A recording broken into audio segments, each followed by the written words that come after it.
Bonjour à tous, bonjour, bonjour, bonjour, bonjour.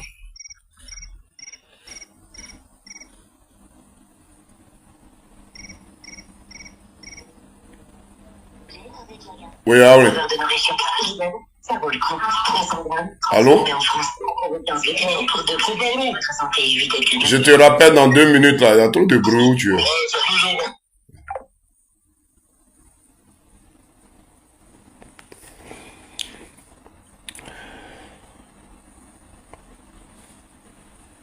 On va partager ce live. Voilà, j'invite tous les enfants de Dieu à partager le live. Je salue tous ceux qui sont sur TikTok, qui me suivent depuis TikTok, tous ceux qui sont sur Facebook, je vous salue.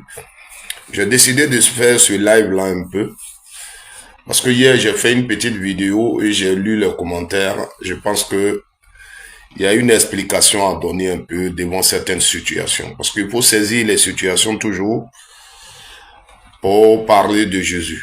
C'est important. Voilà. D'abord, je voudrais vous donner ma notion de la croyance. D'abord, je suis les gens de personnes qui pensent que la croyance, elle est libérale. Pour moi, cette affaire de Jésus-Christ, là, on est venu, on est né, on a trouvé sur la terre, on adore Jésus, c'est libéral. L'autre chose, c'est que Dieu, il est pour tout le monde. Nous sommes tous les créatures de Dieu. Et moi, personnellement, je le dis à qui veut l'attendre, je n'insulterai pas quelqu'un, mais je n'en voudrais pas quelqu'un parce qu'il n'adore pas Dieu, parce qu'il insulte Dieu. Parce que la même façon dont les rapports que j'ai avec Dieu, lui, il a les mêmes rapports avec Dieu. C'est comme vous êtes né d'un même père dans une famille et l'autre, il décide d'insulter son papa. Il décide de ne pas respecter son papa. Il a son éducation. Il a sa façon de voir les choses. Il est responsable devant son papa. Voilà, son papa qui va payer ses études, son papa qui va le nourrir, son papa qui va lui donner tout. S'il décide de ne pas le respecter, toi, qu'est-ce que tu peux faire? Toi, son frère, toi, sa soeur, qu'est-ce que tu peux faire? C'est comme ça. Donc, on est tous responsables devant Dieu. On a des relations avec Dieu. Donc, chacun s'attelle à respecter son Dieu. Parce que moi, par exemple, je me dis, sur cette terre où je vis, là, je n'ai aucun autre pouvoir. Je n'adore rien que Dieu. Seulement moi, pour moi, la meilleure façon de bénéficier de la protection de Dieu, c'est d'aimer son semblable. Tous les actes qu'on pose vis-à-vis de nos semblables, on doit faire attention à ça. Parce que c'est ça qui est adorer Dieu. Quelqu'un qui a la crainte de Dieu doit aimer son prochain comme lui-même. Le malheur de ton prochain ne doit pas passer par toi. Tu dois être humble. C'est comme ça. Parce que souvent, des gens disent, j'ai Jésus dans ma vie. Oui, voilà. C'est comme, mais tu fais quoi? Quels sont les actes que tu poses pour qu'on sache vraiment que tu as Jésus dans ta vie? C'est tenir la Bible, se promener avec la Bible, c'est se coucher à l'église, c'est quoi? Non. Non. Vous comprenez? Donc, c'est d'abord ma conception qui est là, que je vous partage. Alors, aujourd'hui, il y a un buzz à Abidjan, comme tous les jours, il y a des buzz. Il y a entre Aziz 47 et Gédéon. Gédéon qui est un évangéliste, qui est un homme qu'on respecte parce qu'il maîtrise la Bible. Voilà. Et Gédéon, peut-être c'est maintenant que d'autres l'ont connu, mais ça fait des années que Gédéon fait ce travail. Il faut d'abord le reconnaître. Gédéon, là, c'est quand son défensier est décédé qu'il a pris sa place dans son église. Et les gens l'ont connu. Mais Gédéon, au plateau à la Sorbonne, il avait sa place là-bas. Tout le monde le connaissait. Les gens partaient l'écouter. Il faisait les débats. C'est pas aujourd'hui. Ce n'est pas aujourd'hui. Et quand il est devenu grand de leur église, il n'est pas resté dans son bureau. Mais il a continué à faire les débats, à évangéliser. Donc, Gédéon, c'est pas aujourd'hui. Gédéon, c'est pas aujourd'hui qui dit le mot bâtard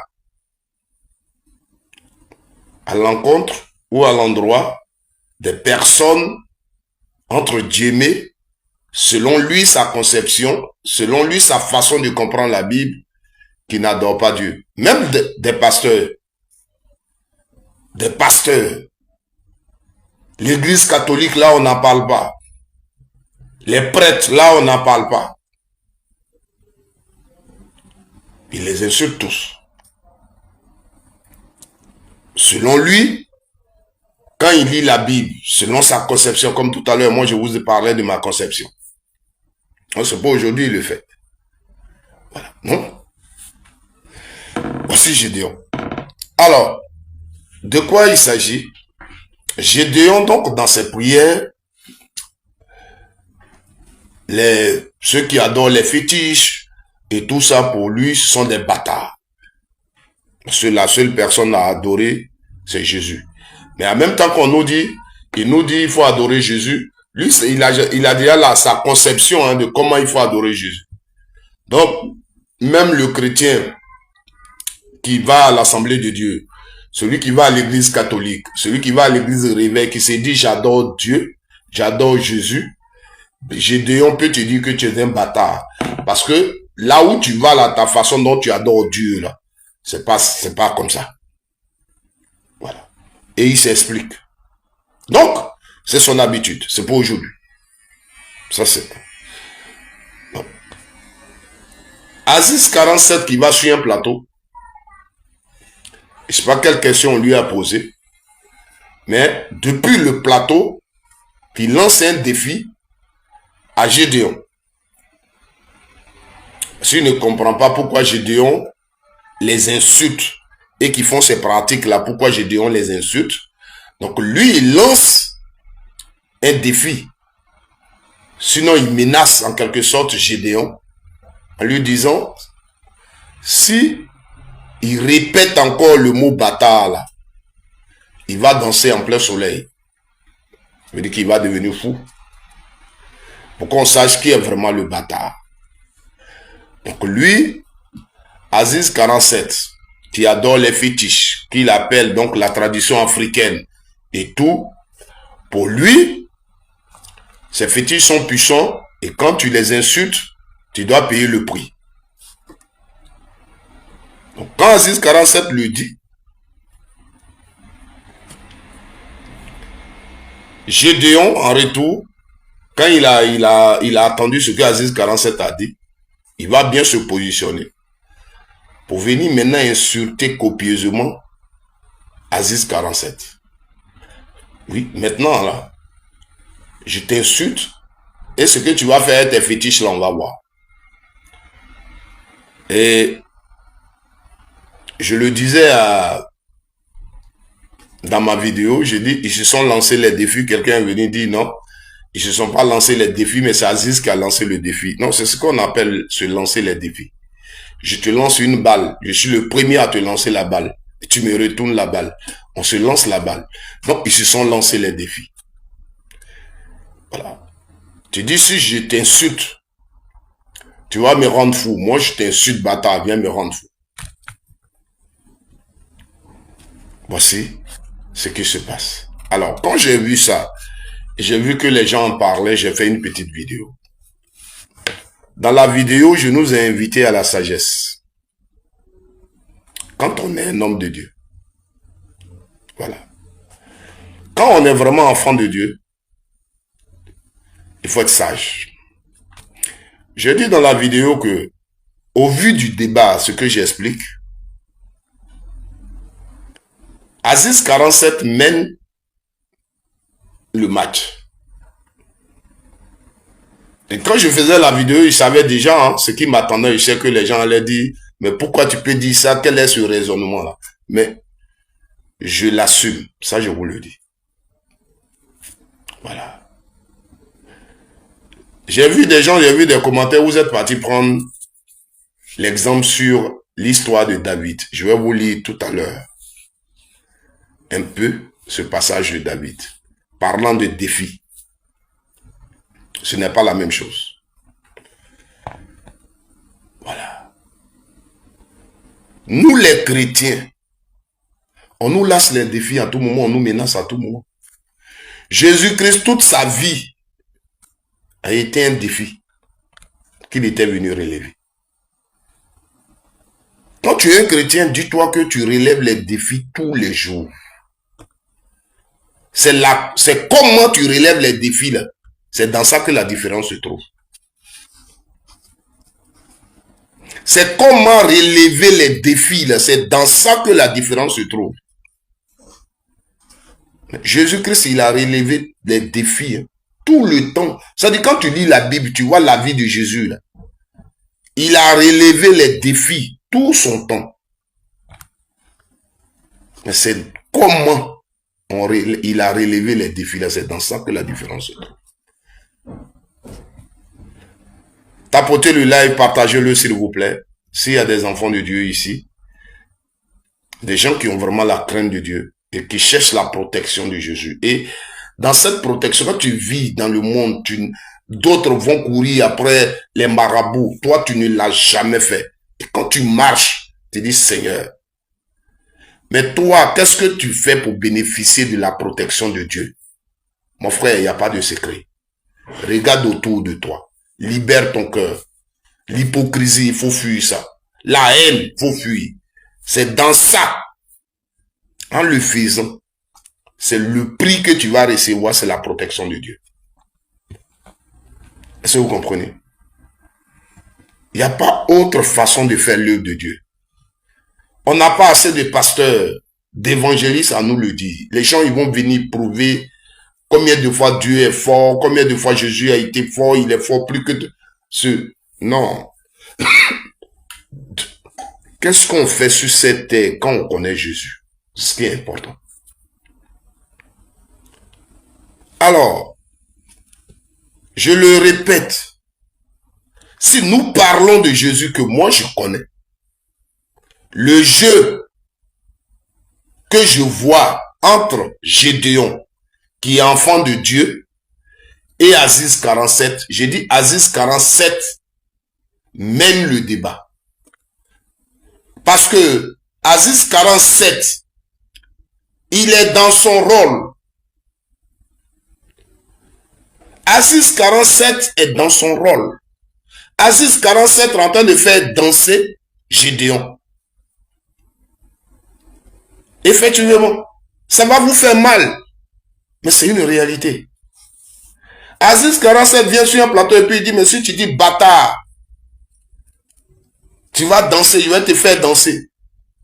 L'enfant de Dieu va, il s'assoit, il insulte, bâtard, bâtard, bâtard, bâtard, bâtard, bâtard.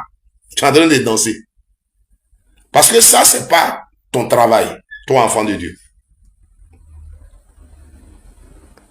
Ça, c'est pas ton travail. Et le diable, il t'a mis sur ce chemin-là, c'est ce qu'il voulait que tu fasses. Ne pas être concentré.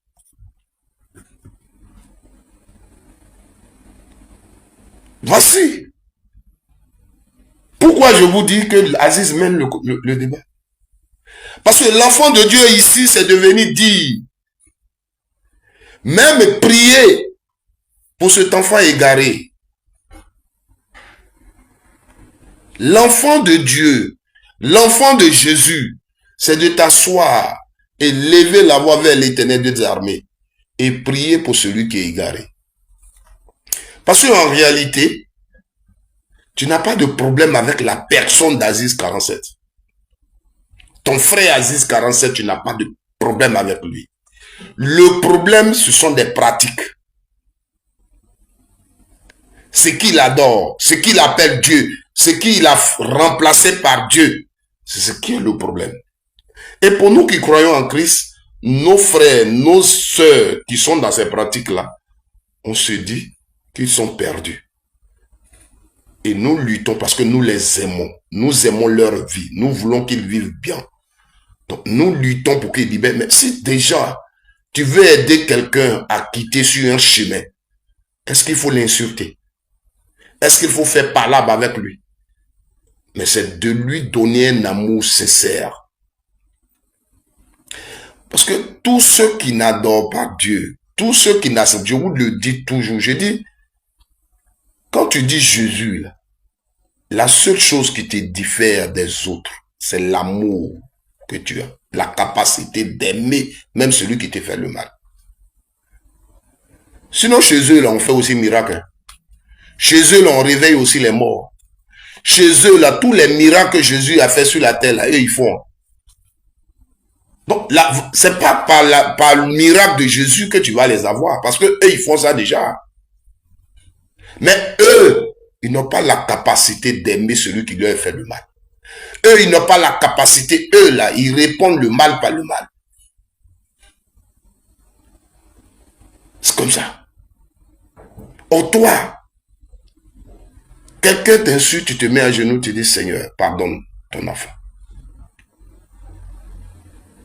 Donc, si on est d'accord avec cette façon de voir l'œuvre de Dieu, le combat qui se passe entre Gédéon et Aziz 47, qui le mène? Qui a mis l'autre dans son camp?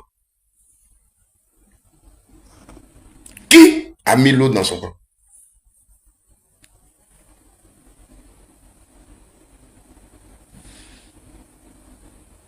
Jésus-Christ, selon la Bible, quand il a voulu commencer son œuvre officiellement, il a fait un jeûne de 40 nuits, 40 jours. 40 jours et nuits. Il avait faim, le corps affaibli. Le diable a apparu et lui a dit, tu vois, tout ça, je te donne, si tu acceptes de m'adorer, si tu acceptes de me reconnaître. Il lui a proposé la nourriture, il lui a fait tout. Mais, dans ça là, merci beaucoup. Dans ça, qu'est-ce que Jésus allait faire? C'est pas de dire, d'accepter, non. Mais Jésus allait prouver, puisque le diable ici était en train de lancer un défi à Dieu. Si Dieu est vraiment fort, il a même dit à Jésus, quitte ici et tombe. Si ton Dieu est vraiment fort. Mais Jésus pouvait tomber. Jésus pouvait tomber et puis il n'allait même pas se blesser. Mais est-ce qu'il est tombé? Pour prouver au diable que Dieu est fort, Jésus pouvait tomber. Est-ce qu'il est tombé? Non. Non.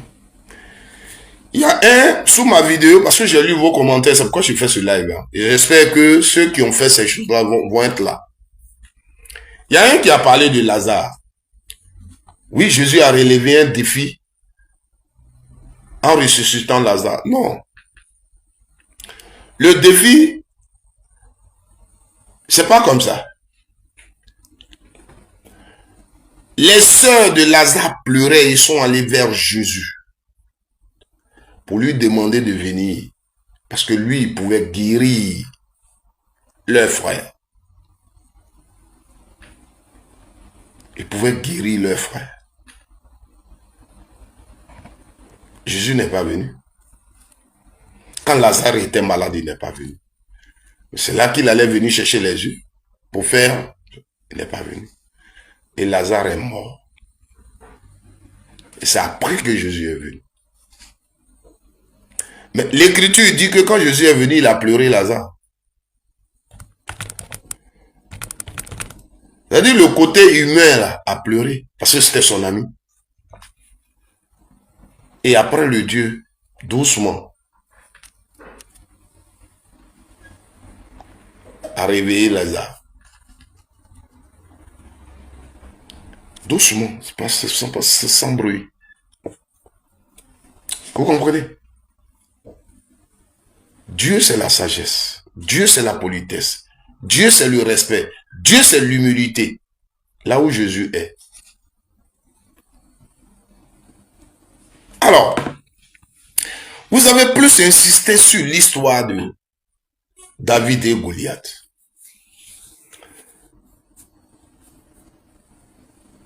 David, c'était qui?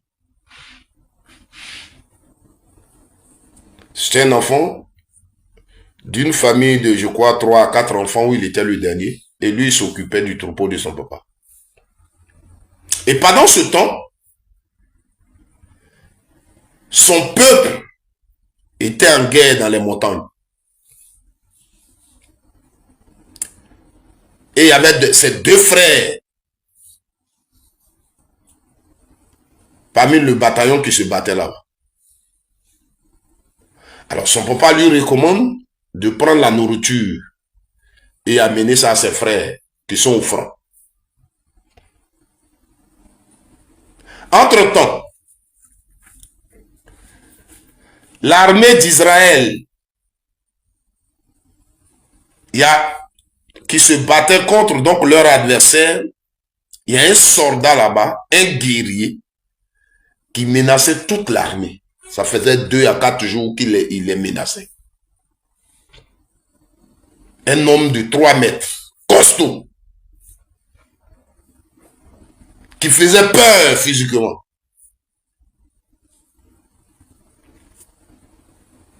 Leur dit, au lieu de nous tirer dessus, donnez-moi quelqu'un, il va venir me battre, me dire. S'il m'a dit, nous on devient vos esclaves. Si je l'ai dit, vous devenez notre esclave. Il lui disait. Et ce jour-là, David est venu. Maintenant, David, il a une histoire. Parce que quand lui, il surveille ses troupeaux, que les animaux féroces viennent attaquer ses troupeaux, il se bat avec ces animaux. Comme des lions, des loups, il se bat avec eux. Donc il est fort. C'est un jeune qui est robuste, qui est fort, mais qui n'est pas grand, qui est un enfant. Donc il arrive là. D'abord, Saoul, qui tenait cette armée-là, quand il a vu David, il lui a dit, mais tu es venu chercher quoi ici? Parce que c'est un enfant.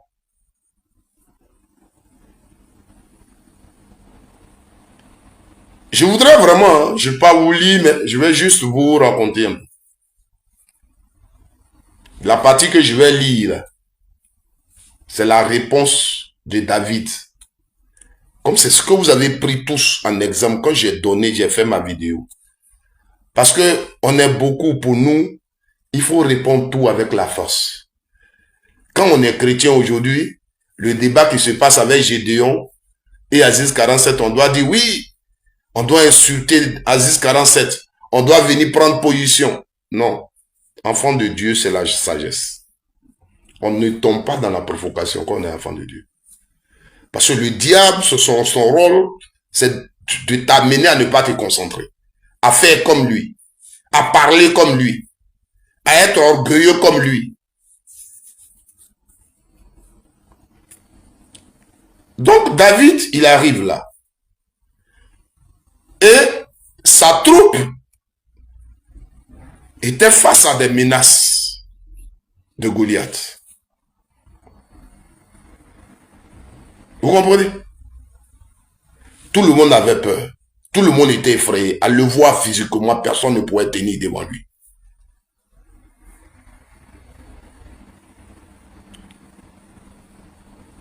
Vous comprenez? Et quand il a proposé donc à leur général de l'armée que lui va le battre, il dit non, toi tu connais quoi? Il dit moi, je me suis battu avec des animaux féroces qui venaient prendre mes troupeaux.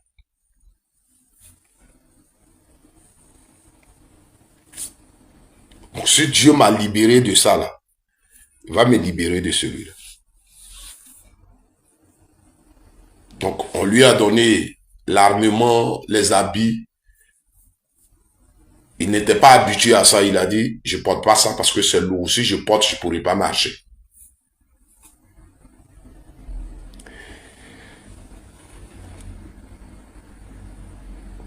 On va prendre, on va lire à partir du verset 38. On dit, Saoul fit enfiler sa tenue à David C'est-à-dire, Saoul, qui se battait déjà, a donné son treillis, comme on va le dire, sa tenue militaire à David. Après que David l'ait convaincu qu'il peut aller se battre avec Goliath, il lui donne sa tenue. Il plaça sur sa tête un casque en bronze et le revêtit d'une cuirasse. David mit l'épée de Saoul par-dessus ses habits et voulut marcher, car il n'avait encore jamais essayé. Mais il dit à Saoul, je ne peux pas marcher avec cette armure. Je ne suis pas habitué. Et il s'en débarrassa.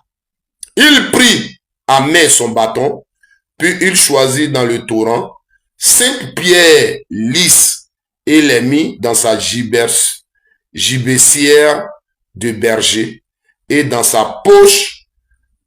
Enfin, sa fonde à la main, il s'avança contre le Philistin. Donc, voici comment David se prépare pour aller contre Goliath. La tenue militaire, tout ça, il a déposé. Donc, c'est avec sa tenue de berger. Il a mis 5 pierres dedans. Avec lance-pierre. Vous connaissez déjà l'histoire. Le Philistin, c'est-à-dire Goliath, s'approcha peu à peu de David et l'homme qui portait son bouclier marchait devant lui. Le Philistin regarda David et lorsqu'il l'aperçut, il le méprisa. Retenez le mot. Quand Goliath a vu David, il l'a méprisé. Retenez le mot mépriser. Il a méprisé. Dans mépriser, il y a insulté. Dans mépriser, il y a lancé défi. Dans mépriser, il y a tout ce que vous pouvez comprendre. Car il ne vit en lui qu'un enfant roux, à la belle apparence. Le Philistin dit à David, suis-je un chien pour que tu viennes à moi avec des bâtons, après l'avoir maudit par ses dieux? Il ajouta, viens vers moi, que je donne ta chair à manger aux oiseaux du ciel et aux bêtes des champs. Vous voyez ce que Goliath dit à David. Quand il regarde l'apparence de David, il le méprise d'abord. Quand il regarde ce que David tient pour venir vers lui, il lui dit, mais est-ce que c'est un chien, tu viens chicoter ou bien tu viens vers quoi? Tu as des bâtons pour venir vers moi. Après, il va lui dire, je vais te déchirer et puis tes morceaux là, je vais donner ça aux oiseaux du champ. Ils vont manger. Tu as vu? C'est méprisé là qu'il est là. C'est-à-dire, il ne le considère même pas. Il ajouta, viens vers moi, que je donne ta chair à manger aux oiseaux du ciel et aux bêtes des champs.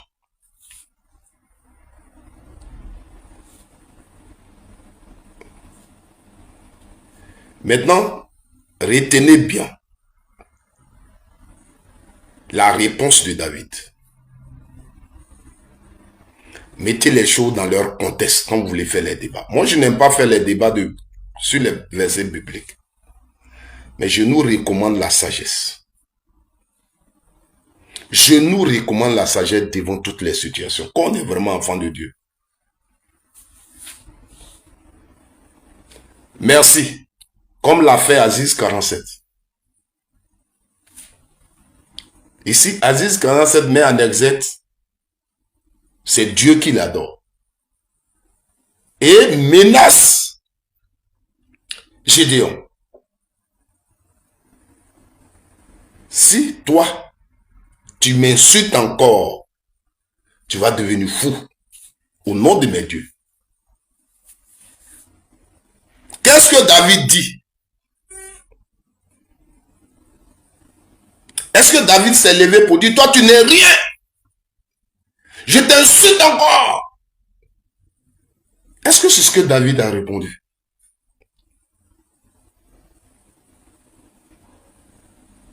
Toi tu dis, tu vas prendre Mais moi, c'est moi qui ai découpé ici et puis j'ai donné tes morceaux aux animaux ici. Est-ce que c'est ce que David a dit?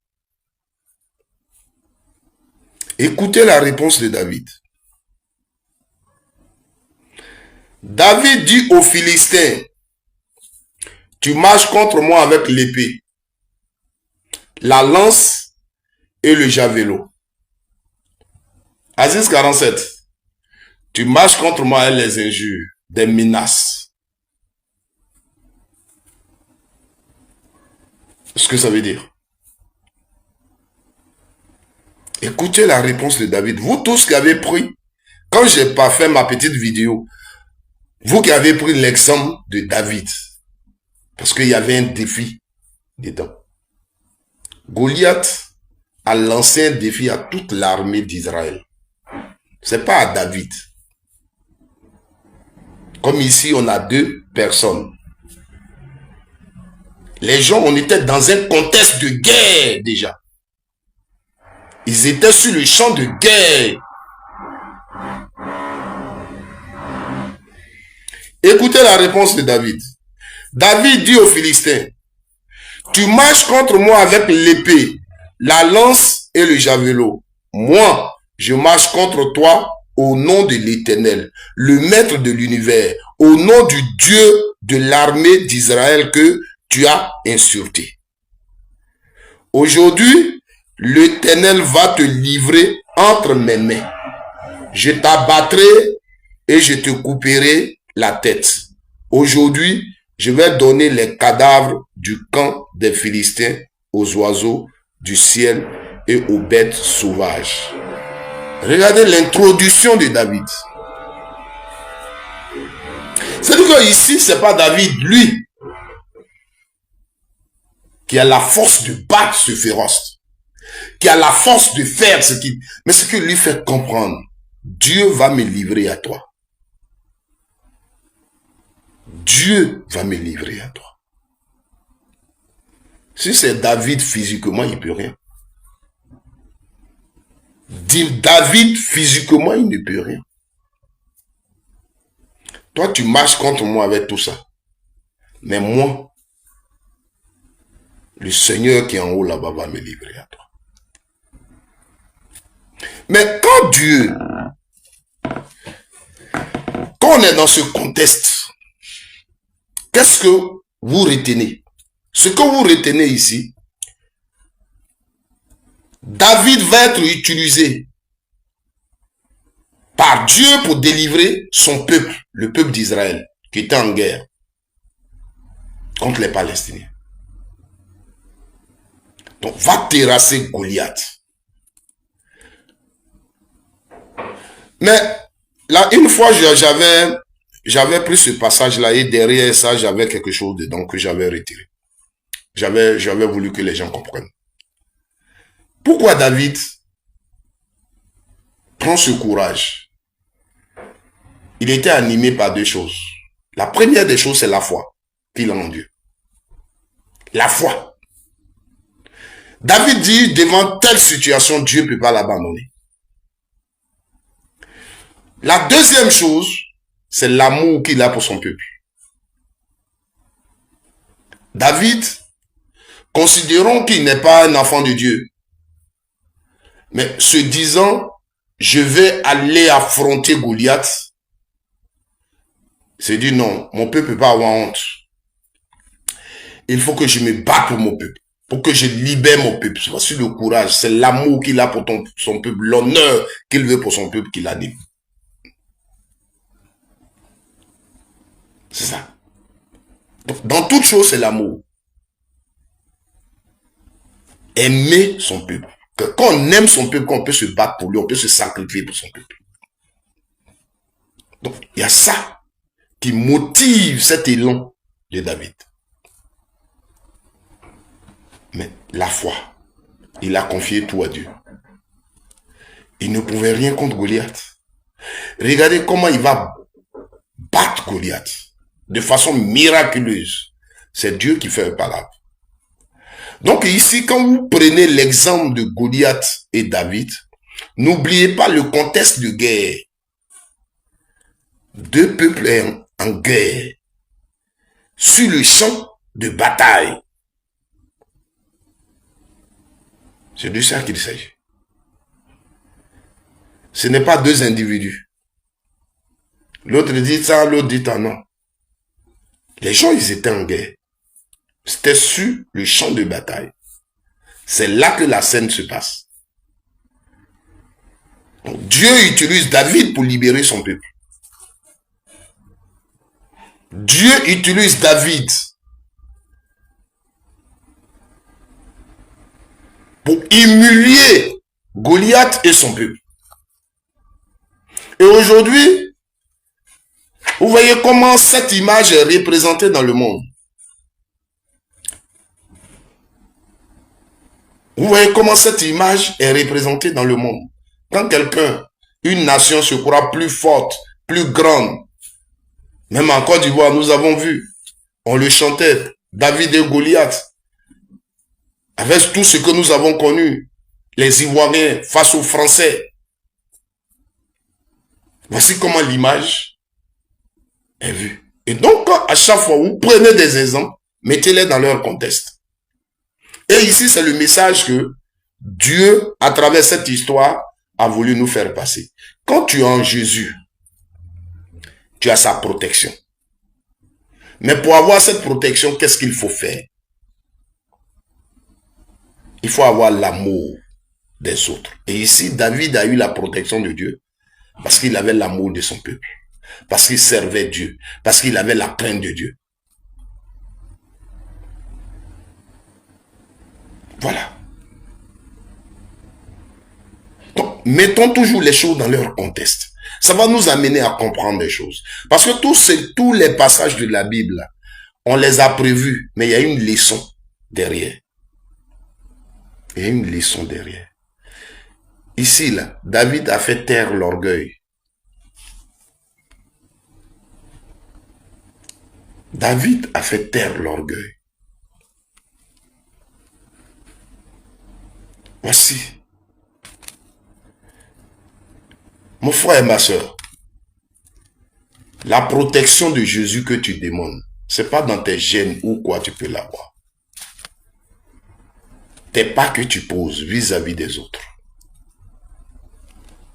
Les pas que tu poses, ce n'est pas de donner forcément. Mais si tu n'en as pas, tu ne peux pas donner. Mais ton cœur, il faut toujours t'interroger. Là où tu n'aimes pas l'autre, là où tu es capable de faire le mal à quelqu'un, il faut t'interroger. Dis-toi que si c'est vraiment la main de Dieu que tu cherches, si tu fais mal à l'autre, c'est pas sûr que tu bénéficies. Donc la différence entre toi et celui qui ne connaît pas Dieu, lui il peut se lever pour aller chez un charlatan. Lui il peut envier l'autre. Lui quand l'autre a sa voiture, il a mal. Et il cherche même à lui faire le mal. Toi tu ne peux pas le faire. Toi tu ne peux pas le faire. Tu es dans ton foyer. La différence entre toi et celle qui ne connaît pas Dieu, elle peut aller chez marabout pour comment basser son mari, pour que son mari puisse l'aimer plus. Pour que quand lui, elle parle, son mari ne parle pas, qu'elle demande, son mari puisse donner. Toi qui connais Jésus, toi tu ne peux pas faire ça. Voici la différence.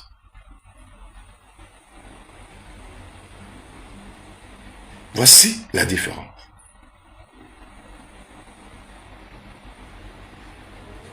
Lui, il peut se lever, aller chez un marabout parce qu'il veut être riche. On peut lui dire, sacrifie ton enfant. Et il va le faire. Et demain, tu vas le voir riche dans les grosses voitures. Toi qui as connu Jésus, tu ne peux pas faire ces pratiques. Lui, il a un concert. Il peut aller chez Aziz 47 pour demander protection, pour demander bénédiction. Des fétiches. Toi, tu ne peux pas le faire. Voici la différence.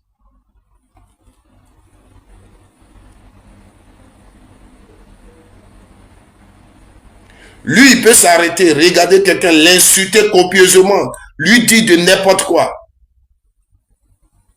Parce que lui a fait quelque chose qu'il n'aime pas. Toi, le chrétien, tu ne peux pas le faire.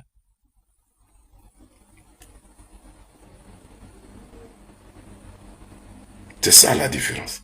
Et tant qu'on ne l'a pas compris, on n'a pas encore compris pourquoi Jésus est venu. Donc ici, quand vous prenez l'exemple de David dans cette affaire pour dire, Goliath a lancé un défi, David a relevé le défi, mettez les choses dans leur contexte. Ici, Dieu s'est glorifié à travers de David pour libérer son peuple, qui était face à un monstre, qui se croyait le plus fort, qui avait pris la place de Dieu, qui s'est dit qu'il était invincible, personne ne pouvait le battre. Dieu, pour l'humilier, a utilisé un enfant de rien du tout. Dieu, pour l'humilier, a utilisé un enfant de rien du tout. En réalité, qui il menaçait? Mais c'était Saoul. Saoul, le général de cette armée, c'est lui qui le menaçait. C'est comme aujourd'hui, quand tu vois Aziz 47, c'est Gédéon qui menace. Mais peut-être, Dieu va prévoir un David, parce que Gédéon est resté sage. Donc Dieu va envoyer juste un David et battre Aziz 47. C'est comme ça le plan de Dieu. Parce qu'en réalité, les gens sont sur un champ de bataille. Il y a un général.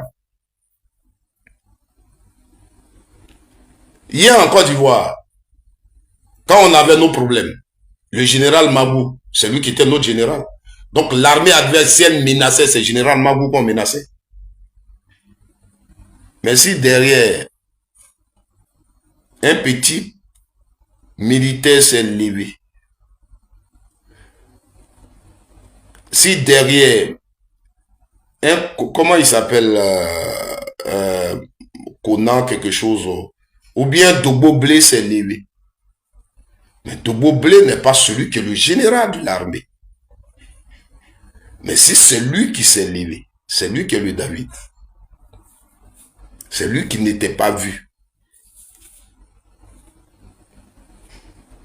C'est comme ça. Donc, avec Dieu, faisons très attention. Dieu nous présente toujours, dans la Bible, il y a des choses. Mais il faut faire. Et dans cette vidéo, je vous ai fait un exemple. Je vous ai aussi parlé de ce passage où Jésus-Christ, dans mes vidéos, je revenais souvent dessus. Et la dernière fois, le président Babo Laurent, dans une église, nous a aussi interpellé sur ce passage. Toi qui adores Jésus, mais Jésus, là, il est capable de tout. Nous qui l'adorons, là, on dit le monde, là, c'est pour lui. C'est lui qui nous a créés. Mais Jésus, il marche avec ses disciples et une armée arrive pour le prendre. L'un de ses disciples, Pierre, prend un couteau et tranche l'oreille à l'un des soldats. Jésus calme le jeu. Et il se fâche même contre Pierre. C'est ça aussi. Jésus se fâche contre Pierre. Il fait des remontrances à Pierre. Mais pourquoi?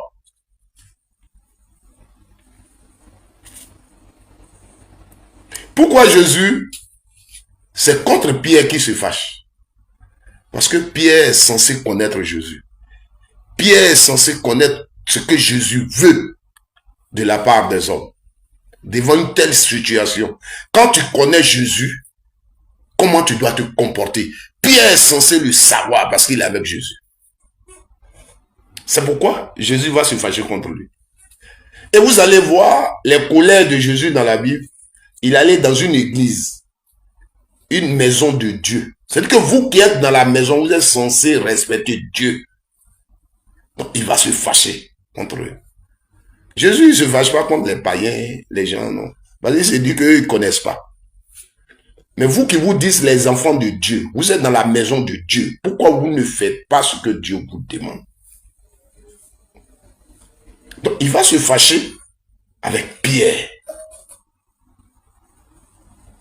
Parce que Pierre est avec lui. Pierre le connaît. Pierre est censé savoir que devant une telle situation, quand on est avec Jésus, on ne se comporte pas comme ça. Frère, ne vous fatiguez pas. Dieu, l'adorer, c'est simple. Et c'est parce que les gens qui pensent connaître la Bible, qui pensent comprendre, compliquent les choses, que beaucoup n'adorent pas Dieu. Tu veux adorer Dieu, fais juste attention à ton comportement. Tu veux adorer Dieu, abstiens-toi de faire le mal à l'autre. Tu veux adorer Dieu, ne vole pas le bien de l'autre. Parce que quand tu vas voler le bien de l'autre, tu vas lui faire mal.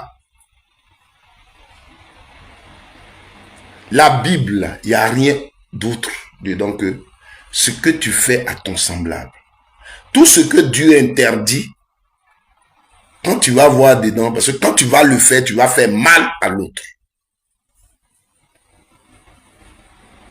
Je vous le dis.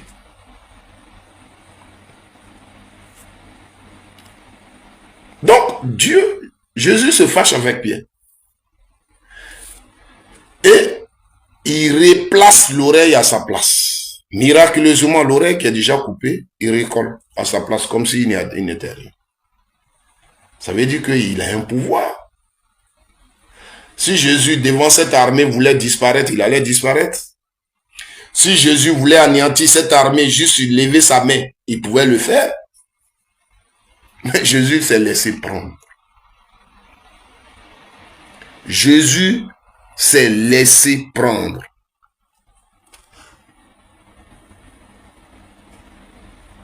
Et il a subi tout ce que vous connaissez. Jusqu'à ce que la mort suive. Quand on rentre dans le cas spirituel, Jésus a gagné le combat, mais physiquement, Jésus a perdu le combat. Ils l'ont crucifié. Il est mort. Ses détracteurs ont eu le dessus sur lui. Pourtant, il est enfant de Dieu.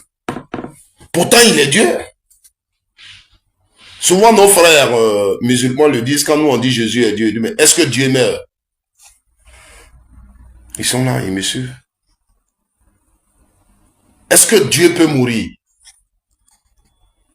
Parce que physiquement, le corps qu'on a appelé Jésus est mort. Il a été abattu à mort, crucifié sur la croix.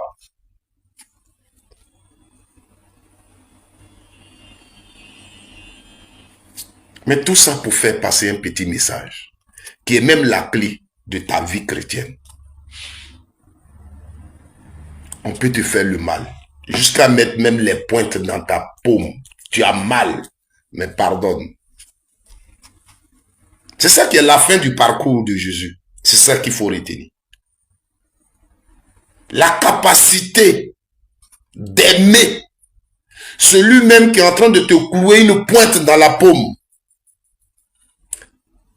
Pardonner à ce dernier. C'est ça qui fait de toi un chrétien.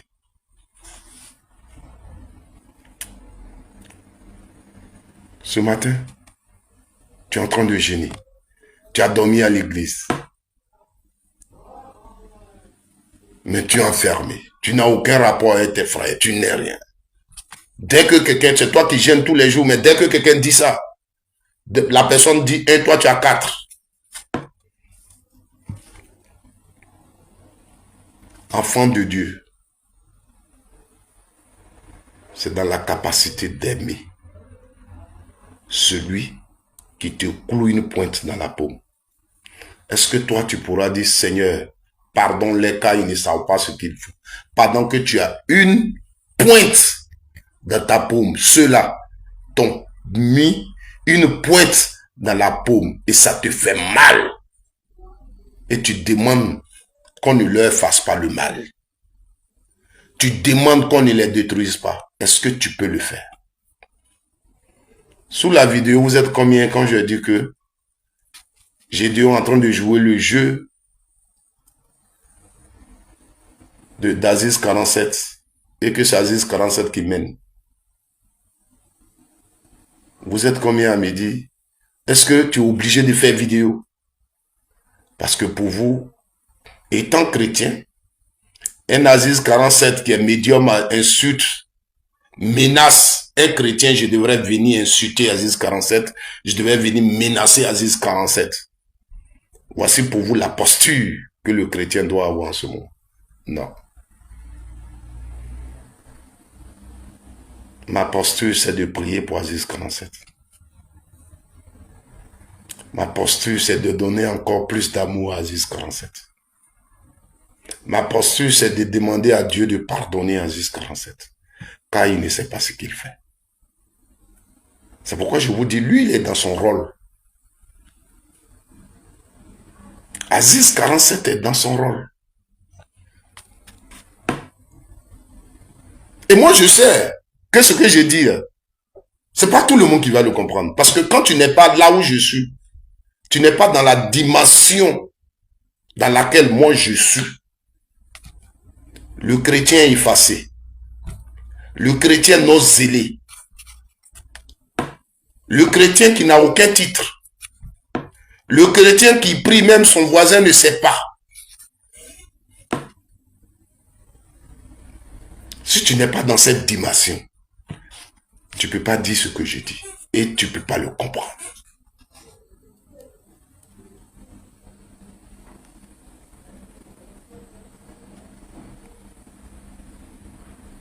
Tu t'assois. Moi, ce matin, je te demande, tu lis la Bible, tu parcours, tu retiens tout. Assois-toi, pose-toi la question. Je lis la Bible, je fais ceci, je connais tous les versets bibliques. Souvent dans les débats, je prends la Bible. Mais comment est-ce que je sers Dieu sur cette terre?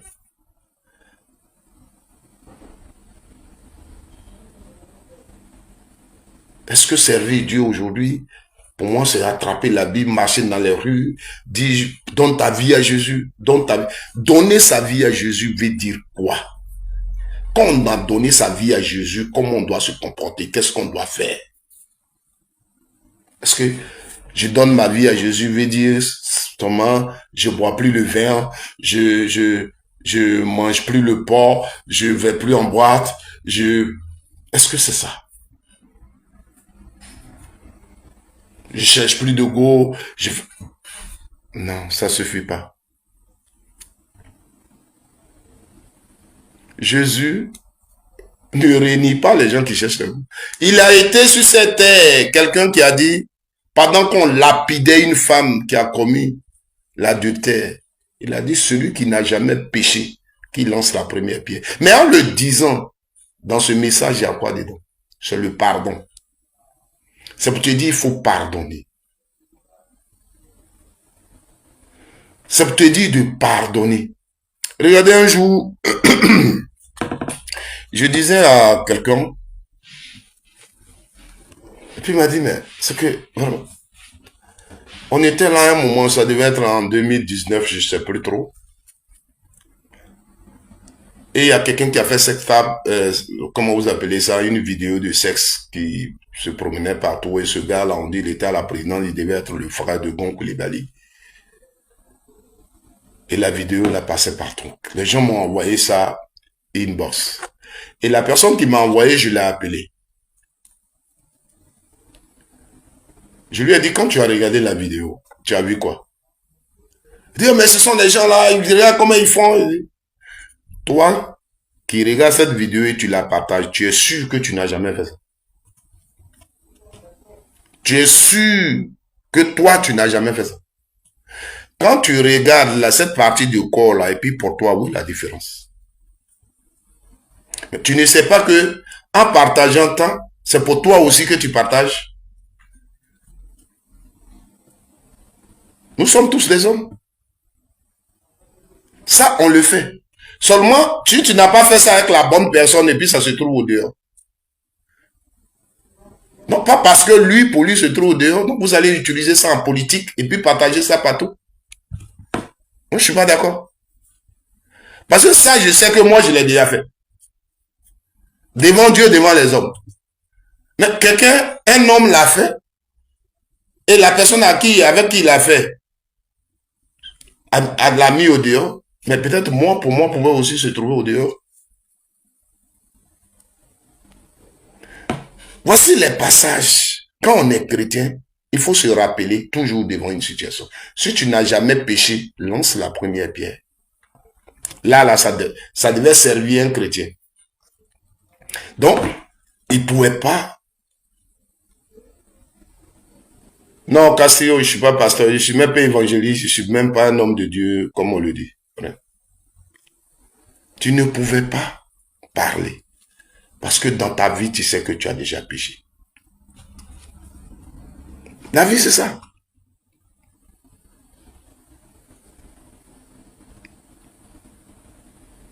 On peut conseiller devant des situations de façon simple, sans que personne ne le pas. Tu peux prier pour quelqu'un et il ne le sait pas. On n'est pas obligé de faire savoir à quelqu'un. Tu vois autour de toi, tu vois que tu as un frère, une soeur qui est en difficulté. Mais tu soutiens la personne en prière. La personne n'a pas besoin de le savoir. Et demain, tu vois, la situation s'est améliorée.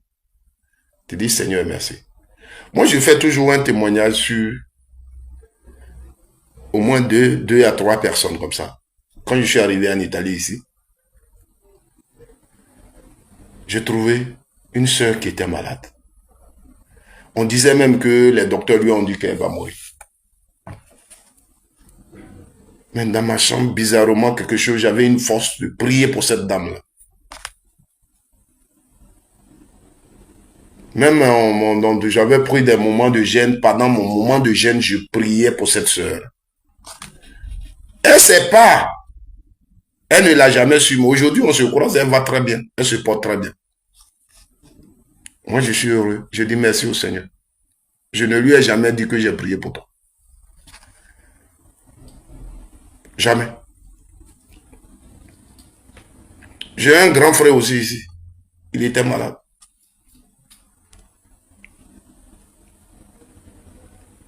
Je priais pour lui.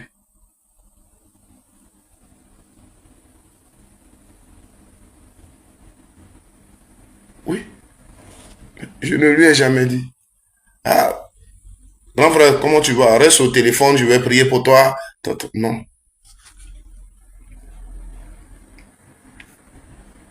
Mon frère, tu n'as pas besoin de faire tapage. Cherche dans tes actes. Toi qui sais que dans ta ville, c'est la main de Dieu seul qui peut te protéger. Pose les actes selon tes semblables. Il ne faut pas avoir problème avec eux. Si c'est même pour t'humilier, pour demander pardon à quelqu'un, pendant que tu penses que tu as raison, fais-le. Toi, tu ne le fais pas pour lui, tu le fais pour Dieu. Je vous dis toujours une chose. Dieu, c'est pas ce que tu es instauré, ce que je vous dis, c'est pas à ça que Dieu fait attention. Ça, quand vous êtes là, faites toujours attention à ça. Et c'est très important. Beaucoup de pasteurs ne vous le diront pas. Et c'est même pas s'il y aura un pour vous le dire. Quand on est là et puis on parle, c'est pas à ça que Dieu. Vous êtes d'accord avec moi que ce qui fait l'homme, c'est son âme. Souvent, tu es là. L'homme n'arrête jamais de penser. Jamais. 24 heures sur 24 heures, ton cerveau en travail. Même quand tu dors. Ce que tu n'extériorises pas qui est ici, c'est ça qui te caractérise, c'est ça qui est toi. Madame qui me regarde ici. Il me regarde, il écrit. Il peut ne pas penser ce qu'il écrit. Or, ce qu'il n'écrit pas et il pense là, c'est ça qui le lie à Dieu. C'est ce que Dieu regarde et il le note.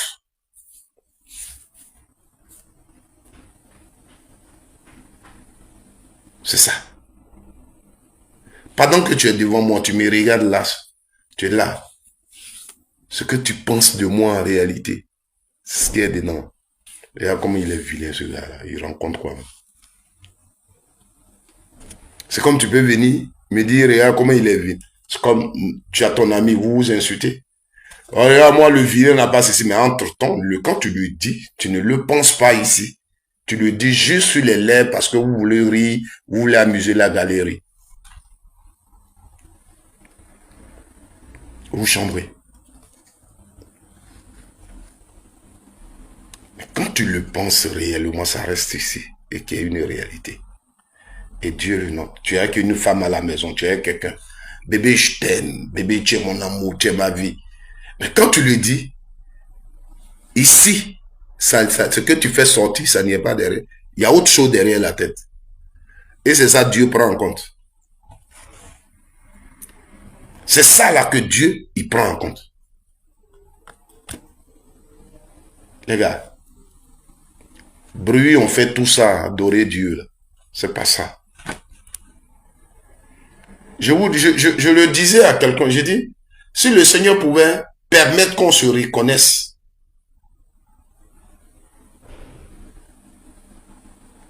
si le Seigneur pouvait permettre qu'on se reconnaisse au paradis, vous allez être étonné.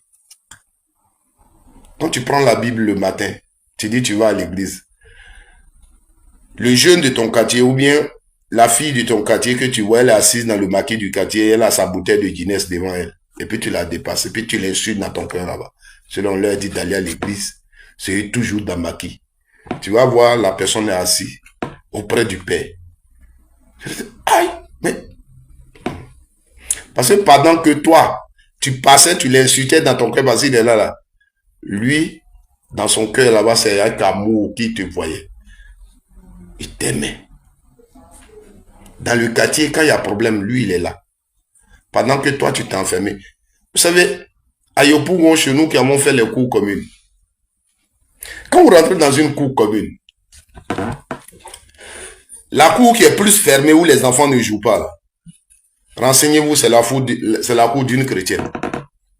D'un couple chrétien. Quand vous rentrez, tous les enfants la mangent ensemble, ils rentrent dans les cours, ils prennent les choses, ils sortent. Mais là où qui est fermé, les enfants ne jouent pas là-bas. Là, la même là. S'ils sont deux, monsieur, madame, chrétiens, ils n'ont pas d'enfants. L'enfant ne joue pas dans leur cour. Parce que dans la cour, tous ceux qui ne vont pas à l'église comme eux, là, leurs enfants, tous, ils sont sortis. L'enfant ne va même pas s'amuser là-bas pour rentrer dans leur salon. Non.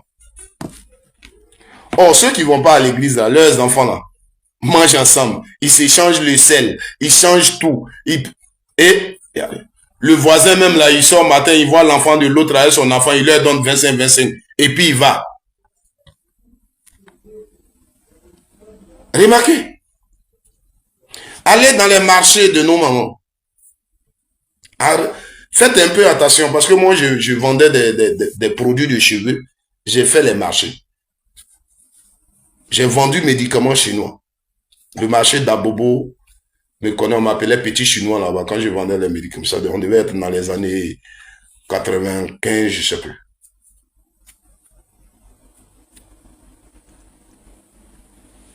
Donc, je sais un peu comment nos mamans se comportent au marché.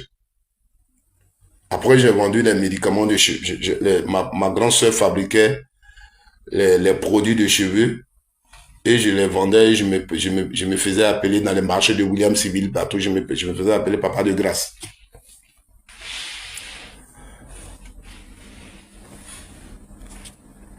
Dans les marchés où nos mamans vendent sur les tables, remarquez, celles qui sont les chrétiennes, là, elles sont sur une table comme ça.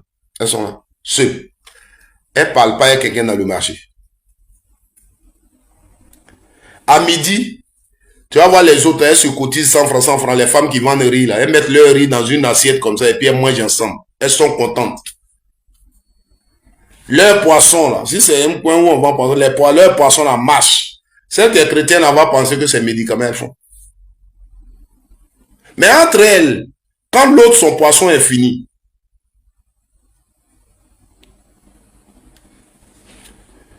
quand l'autre, son poisson est fini, elle va soulever le poisson de l'autre, elle met sur sa table pour que ses clients prennent. Voici comment elles vivent. Celles qui ne vont pas à l'église, là, voici comment elles vivent leur vie. Elles sont ensemble. Elles rient. Elles se donnent l'amour. Tu vois leur marché ambiancé. Et la chrétienne, là-bas, elle est comme ça, calme, là. Pour elle, tout ce qui se passe autour d'elle, là, ceux-là, ce sont des sorties. Ces médicaments, ils font.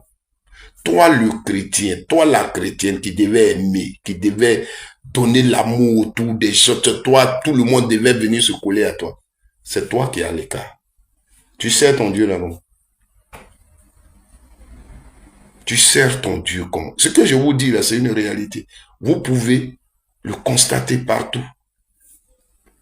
Merci. Vous pouvez le constater partout.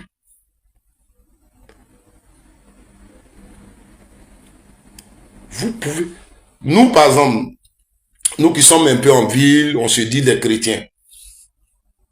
Dans nos villages, beaucoup ne sont même pas, font même pas les réunions de mutuelles du village, d'associations du village, ne militent pas parce que tout est sorti, tout est fétiche. Le jour, il y a funérailles dans son village, c'est dans sa famille, et qu'il décide d'y aller. En allant, il a sa bouteille d'eau. C'est ce jour-là, il en jeûne. Parce qu'au village, là-bas, il ne va pas manger. Il y a les sorciers là-bas.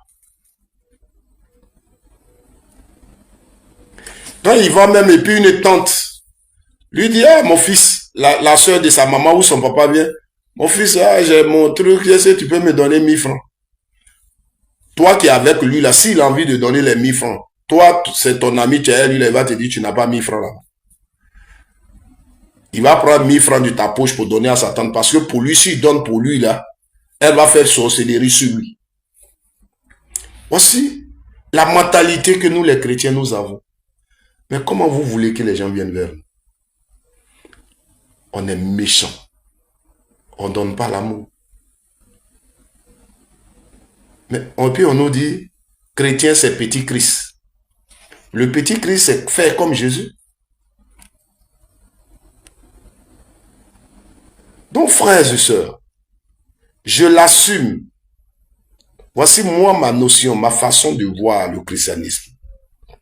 Alors, ce que je regarde entre Gédéon et Aziz 47, c'est Aziz 47 qui mène le jeu. C'est Aziz 47 qui fait danser Gédéon. Gédéon a quitté sa voix. Il répond. C'est comme...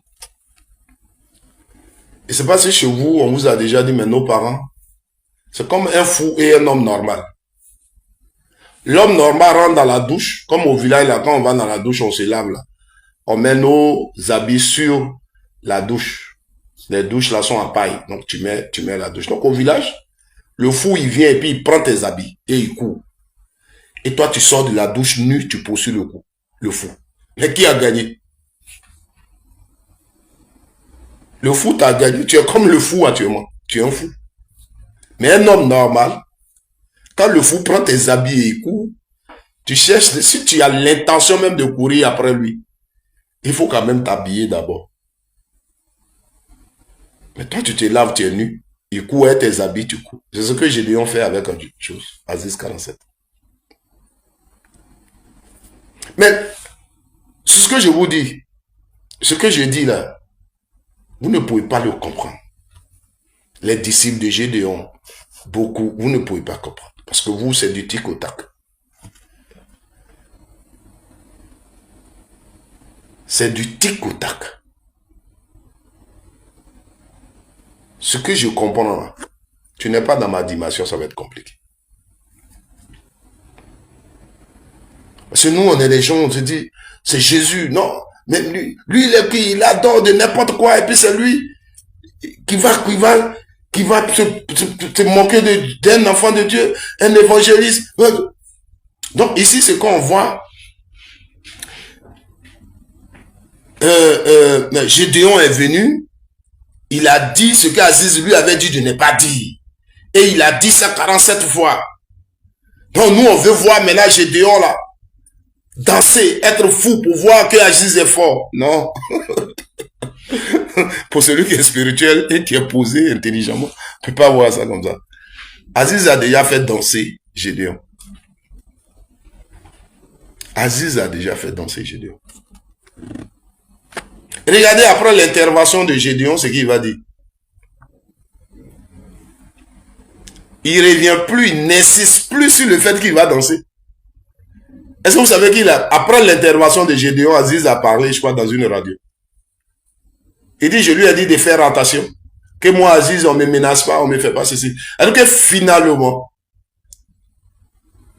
Aziz, il prend maintenant l'affaire pour dire, quand moi je mets ma bouche sur quelqu'un, voilà, voilà, voilà. Il n'insiste plus sur le fait qu'il lui avait dit, il va devenir fou, il va danser. Il ne le dit plus. La première fois, il a dit, parce qu'il voulait qu'il fasse ce qu'il fait.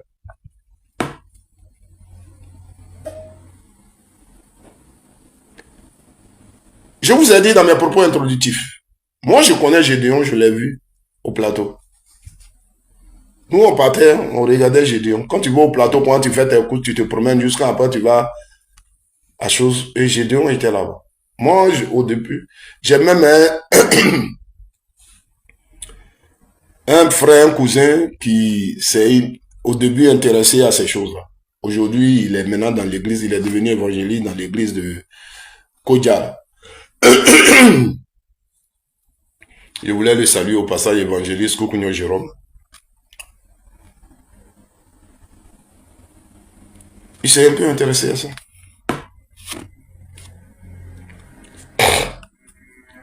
Donc il était dedans. Mais Gédéon a toujours dit bâtard. Mais en réalité, quand Gédéon dit bâtard, ce n'est pas la personne en fait. Dans l'attendement de Gédéon, c'est pas toi Aziz 47, c'est pas toi le prêtre, c'est pas toi le pasteur. Mais en fait, selon lui, sa façon de comprendre la Bible, selon lui, la doctrine que on doit respecter pour dire qu'on est enfant de Dieu. Quand tu n'es pas dans ça, c'est ce qu'il insulte en réalité. Ce n'est pas la personne. Et c'est ce qui est normal. Moi, je ne trouve pas normal qu'on insulte. C'est avec la doctrine là qu'on a des problèmes.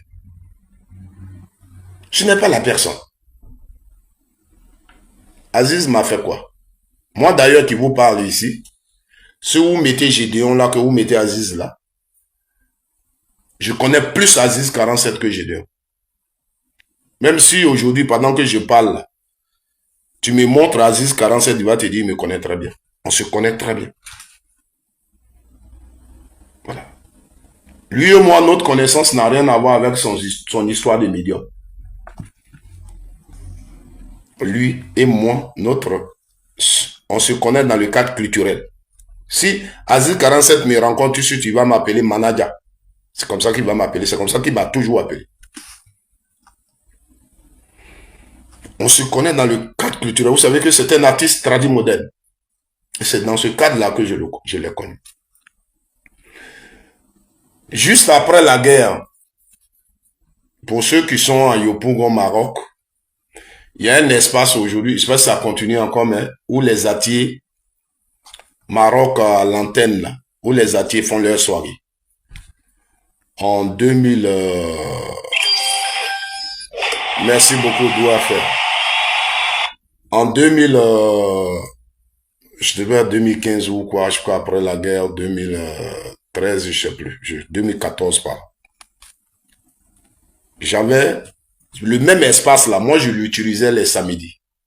Les Atiers étaient là les dimanches, moi j'étais là samedi. Je faisais Gagnoaga, je faisais pour les BT, ce que les Atiers font là, moi je faisais pour les BT là.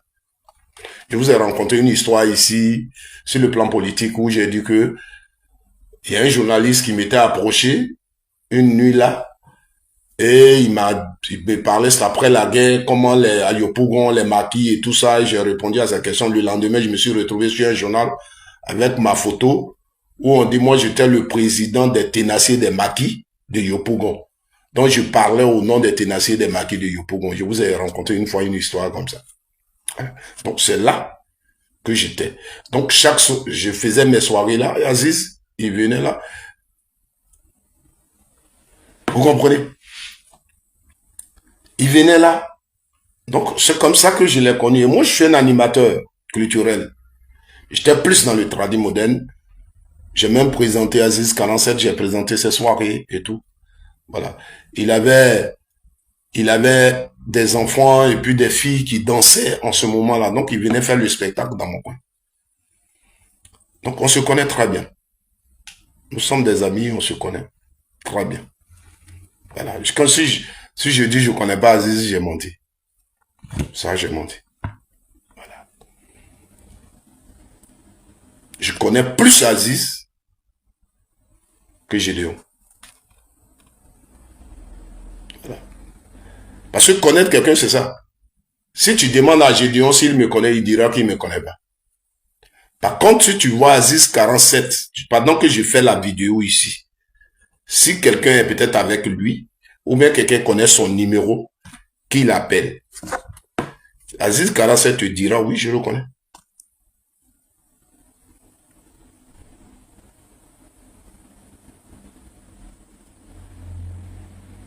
Vous comprenez? Voilà.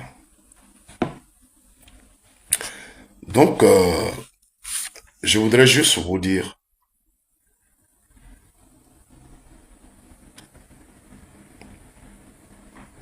Oko Sisi, toi tu es fou. Tu vois que moi je suis sorcier comme toi. Toi qui fais sorcellerie en direct sur, sur Facebook là, tu vois, je suis comme toi. Comment tu vas mon frère? J'espère que tu vas très bien.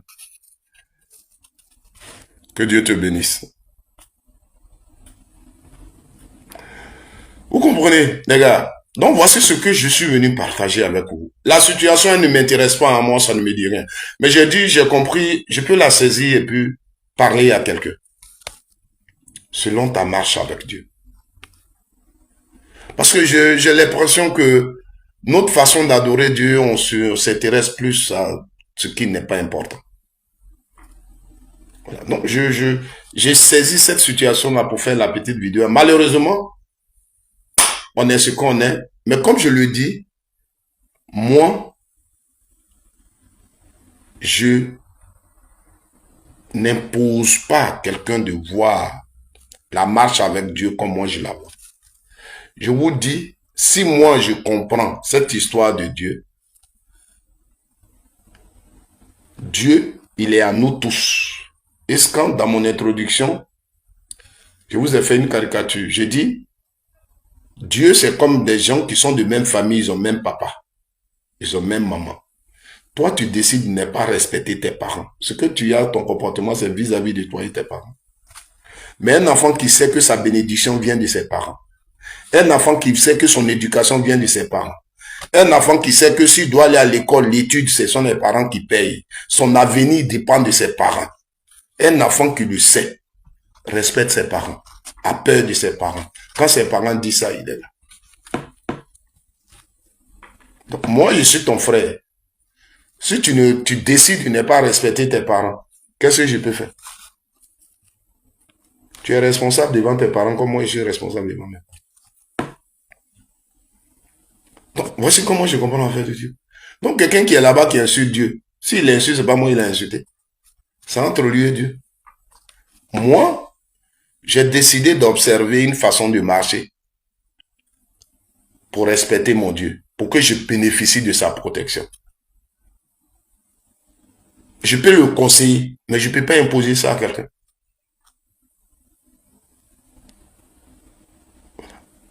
C'est pourquoi moi, dans ma vie, toi qui me regardes, tu penses que tu es mon ennemi, ça c'est ton problème. Toi qui me regardes, tu penses que tu es en train de faire pour me lancer les flèches pour que je tombe. Si les flèches là m'ont atteint, que je suis tombé, ça c'est entre toi et Dieu. Et je me dis aussi que si tes flèches m'ont atteint, parce que Dieu l'a voulu, peut-être que j'ai fait ce que je ne devrais pas faire. Donc je n'ai pas bénéficié de sa protection. Mais tant que je pense que je marche dans ce que moi, selon ma conception de marcher avec Dieu pour bénéficier de sa protection, je n'ai pas un souci de sorcier qui va m'attaquer. Si le Seigneur veut que le sorcier m'attaque, il va m'attaquer. Si le Seigneur veut que Aziz 47 m'attaque, il va m'attaquer. C'est comme ça. Voilà. La vie, là, c'est comme ça. Je ne me vois pas en train de m'asseoir devant quelqu'un. Lui dire, non, fais ça là pour moi. Non, non, non. Si je dois manger la terre, que je mange la terre. Et quand il sort matin, Jésus, je sors. Je marche dans mon cœur. Je suis devant une situation, je vois quelqu'un, même en Europe, ici où je suis, les blancs là. Je te vois dans une situation, vraiment, ça me fait bizarre. Et en marchant, je demande au Seigneur d'avoir sa main sur toi.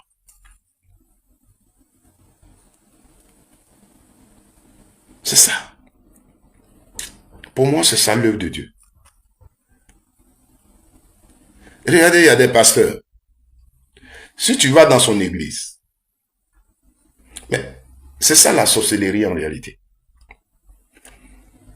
Si tu vas tout de suite dans une église d'un pasteur, tu pries là-bas, et puis à un moment, tu ne te sens pas dans l'église et tu sors de l'église. Mais est-ce que vous savez que le souhait de ce pasteur-là, quand tu vas de son église, c'est que tu rencontres des difficultés, que ta vie n'avance pas.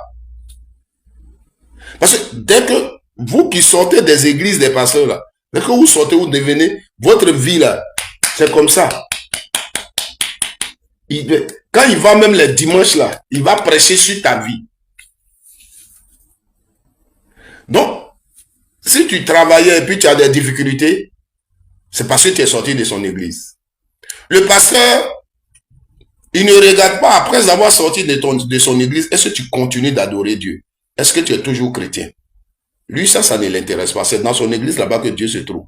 Tu es quitté là-bas, si tu vas ailleurs, lui, il ne connaît pas. Il faut que tu aies des problèmes pour comprendre que c'est parce que tu étais dans son église que tu avais la main de Dieu sur toi. Mais avec ça, tu dis tu adores Dieu. Avec ça, tu dis tu adores Dieu.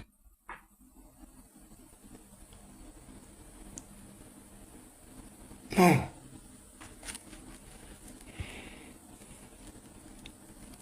Cherchons la protection de Dieu dans les actes qu'on pose vis-à-vis des autres. Aimons-nous les uns les autres. La première créature de Dieu est la créature qui lui est chère. C'est une créature. Je l'appelle comme ça. C'est la sagesse. Nous allons dans les églises et on prie, Seigneur, baptise-moi du Saint-Esprit. On devait plutôt dire, Seigneur, baptise-moi de la sagesse. Quand tu as la sagesse, tu as tout. Vous savez, je vais peut-être vous décourager et puis, parce qu'il y a beaucoup qui me suivent, parce que ce n'est pas une vidéo politique. Mais comme je vous dis que moi, on peut me reprocher tout dans ma vie, mais seul, personne ne me dira que je suis hypocrite. Pourquoi partout où je passe, quand je suis dans une association avec toi, quand on fait nos débats sur nos objectifs de l'association, on parle. Si même il nous arrive de changer de... Mais quand on finit dans le cas de l'association, on sort là, les relations qui étaient entre nous doivent être entre nous. Le débat qu'on avait, c'était à la réunion de l'association. C'était dans le cadre de l'association. Et comme ça, il faut vivre quand tu es un homme. Donc, moi, je ne suis jamais hypocrite. Vous savez, vous me regardez ici, j'ai fait les vidéos politiques. Je suis un pro-babo. Vous savez, moi, j'ai envie de dire deux raisons. Deux principales raisons pour lesquelles je dirais toujours je suis pro-babo. Deux principales raisons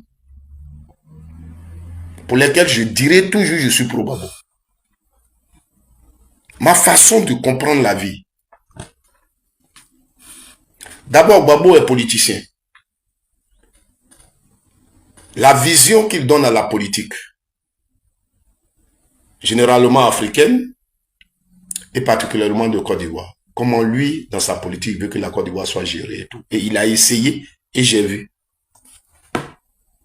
Ça, c'est une motivation pour moi, selon ma compréhension de la politique. La notion que Babo Laurent a voulu donner sur le plan politique.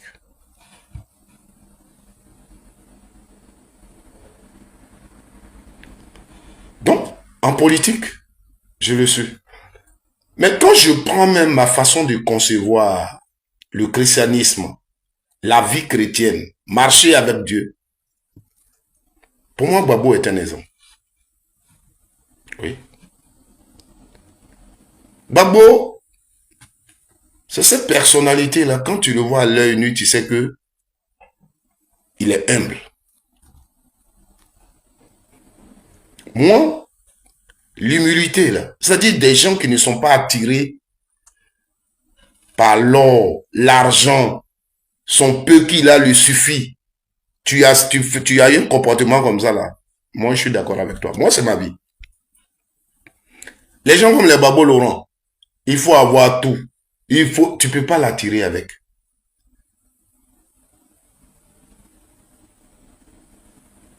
C'est d'abord comme par ça que l'homme me séduit. Gbagbo peut porter sa chemise pas ici. Gbagbo Laurent peut être ici. Même s'il parle français, si on t'a pas dit son niveau, tu vas penser, mais il a appris français sur l'État. Il se met au même niveau des gens. Gbagbo peut saluer, il peut rentrer où il veut. Gbagbo peut manger avec qui il veut.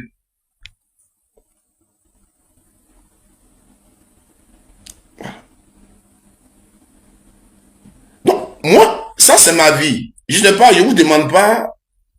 Il y a ceux qui aiment les gens qui font les gros dos, qui sont orgueilleux, qui aiment les bonnes... Moi, ma vie, là, ce que Dieu m'a donné, je me contente de ça. Tu ne peux pas venir me proposer des milliards pour acheter ma conscience. Jamais. Dans ma vie, je n'aime pas une chose, je ne l'aime pas.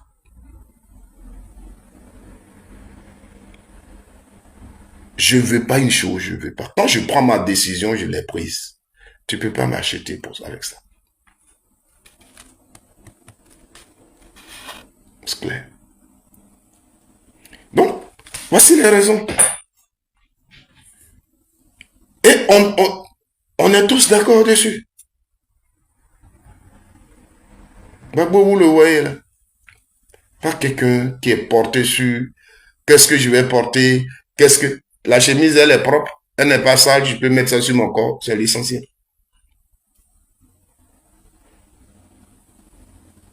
Tout le monde est le bienvenu. Tout le monde est le bienvenu. Tu l'aimes pas, oh, il t'accueille. Tu l'aimes, oh, il t'accueille. C'est toi seul ton problème. Voici les raisons. C'est-à-dire que ma vie même, la façon dont je comprends la vie déjà. On ne peut pas vivre sur cette terre et ne pas faire attention à tout ce que nous faisons par rapport aux autres.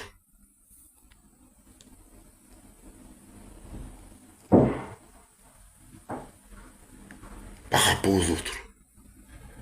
L'homme, c'est le pouvoir. L'homme, c'est Dieu. Dieu, on ne le voit pas. La Bible dit, Dieu a créé l'homme à son image. Et toi, tu fais mal à un homme, mais c'est à Dieu que tu fais mal. Ton frère avec qui tu vis, tu ne peux pas l'aimer. Mais c'est Dieu que tu peux aimer. Dieu que tu ne vois pas que tu peux aimer. Tu peux prétendre aimer. Être dans la chambre, fléchir genoux, dans la cuisine, dans la maison. Tu détestes les gens avec lesquels tu vis. Mais c'est toi qui es toujours plongé en train de lire la Bible. C'est toi toujours matin quand on se réveille. Quand on te dit viens balayer, tu balayes pas parce que tu enchaînes. Tu veux rien toucher dans la maison. Quand tu enchaînes, tu parles pas avec quelqu'un, tu es énervé. Pour toi, la seule personne qui compte, c'est Jésus. C'est pas une vie chrétienne. Arrête ça. Vous indisposez les gens. Et vous pensez adorer Dieu. Gbagbo Laurent l'a dit dans une église. Il dit, on ne trompe pas Dieu. Quand tu ne pries pas, il sait que tu ne pries pas. Depuis que tu es chrétien, c'est quelle prière tu fais? C'est les mêmes mots là que tu prononces. Le chrétien d'aujourd'hui, c'est celui qui pense qu'à lui. Le chrétien, nous les chrétiens d'aujourd'hui, nous ne pensons qu'à nous. On est en Jésus pour nous-mêmes. C'est-à-dire, on va toujours demander à Dieu, tu fais quoi pour lui? On est dans des débats inutiles qui n'ont rien à voir avec servir Dieu.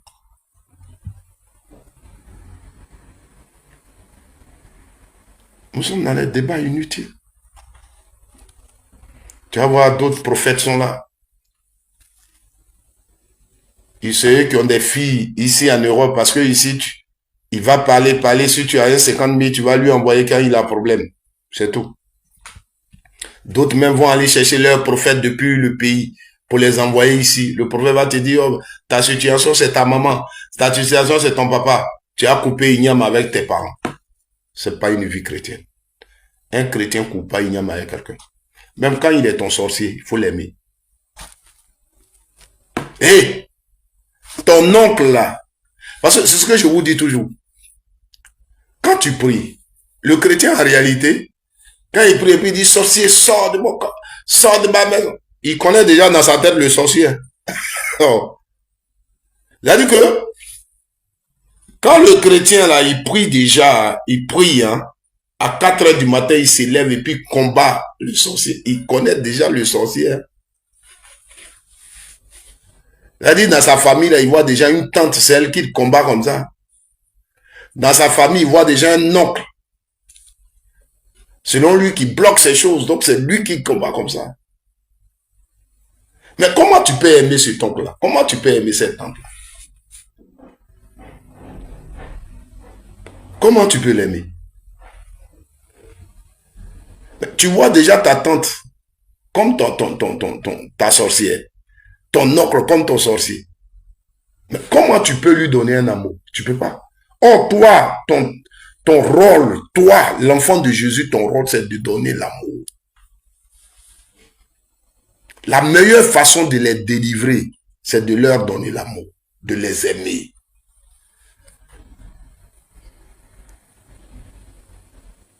La meilleure façon de délivrer quelqu'un, il faut lui donner l'amour. Donc, voici ce que j'étais venu partager avec vous ce matin. Parce que j'ai vu vos messages, vos commentaires sur cette vidéo. Ceux qui n'ont pas vu la vidéo, elle est sur ma page Facebook et sur mon compte TikTok. Vous pouvez aller la voir, une vidéo que j'ai faite sur cette affaire de Gédéon et Aziz 47. Vous pouvez aller la voir. Voilà. Pour moi, Aziz 47 mène le jeu. Parce que Gédéon est tombé dans le jeu. Gédéon n'a pas utilisé la sagesse que Dieu lui a donnée. Et il a suivi Aziz 47 dans ça. Il insulte. 47 fois, je t'insulte. Non. Il ne devrait pas le faire. Il ne devrait pas le faire. Nous, on n'insulte pas. Le chrétien n'insulte pas quelqu'un. Voilà. Les pratiques.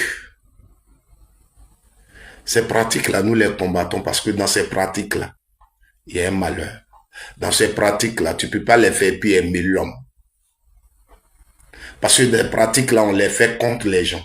Dans ces pratiques-là, on te dira toujours que tu n'es pas comme ça parce qu'il y a quelqu'un contre toi. Et cette personne-là, il faut que la personne quitte. Voilà. Donc, ce sont des pratiques qui vont toujours t'amener à faire du mal, toi aussi, aux gens. Parce que tu estimes que ces enfants-là, ces gens-là ne t'aiment pas. Donc, voici pourquoi nous, les hommes de Dieu, on fuit ces pratiques. Les choses que tu dois faire pour faire le mal à ton prochain, il faut toujours fuir ça. Vous comprenez? Voilà. Vous voyez, en Côte d'Ivoire, il y a un pasteur, il s'appelle comment? Zigrana, non? Voilà. Moi, souvent, je l'écoute pour rire, hein, parce qu'il fait rire.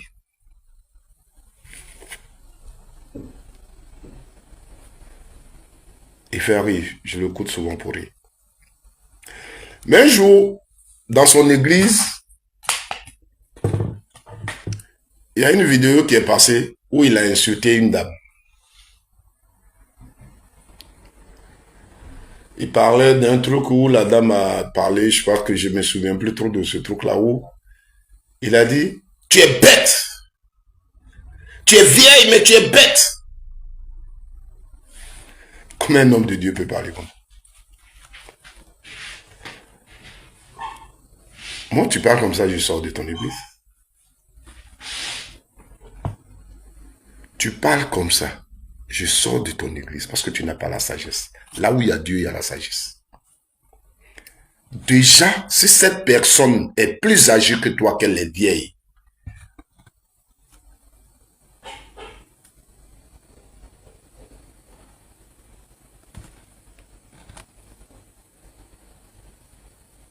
tu ne l'insultes pas.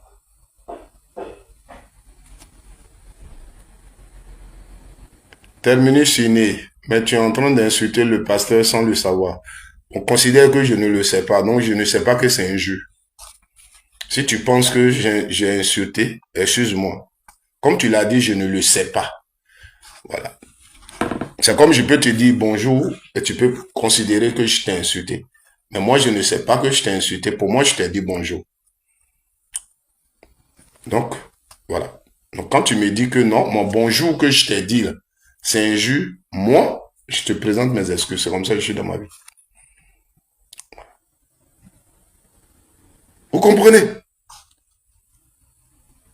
C'est un manque de sagesse. Parce que Dieu, ce qu'il a et qui fait qu'il domine, c'est la sagesse.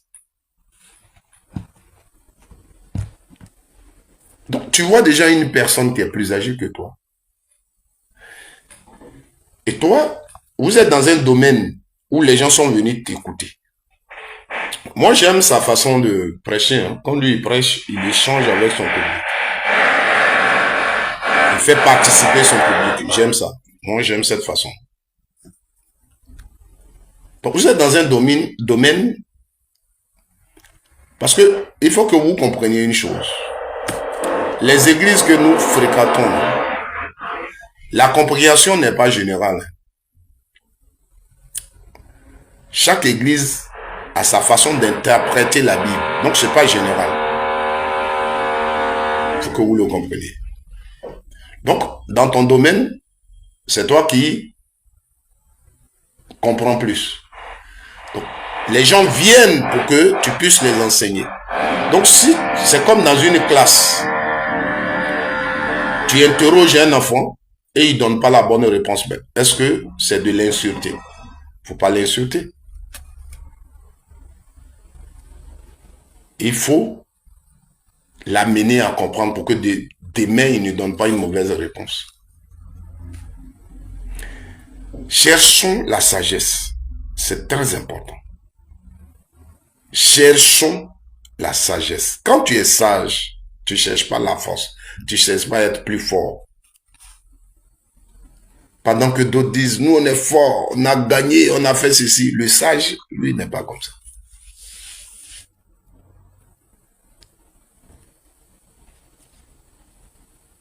C'est ça.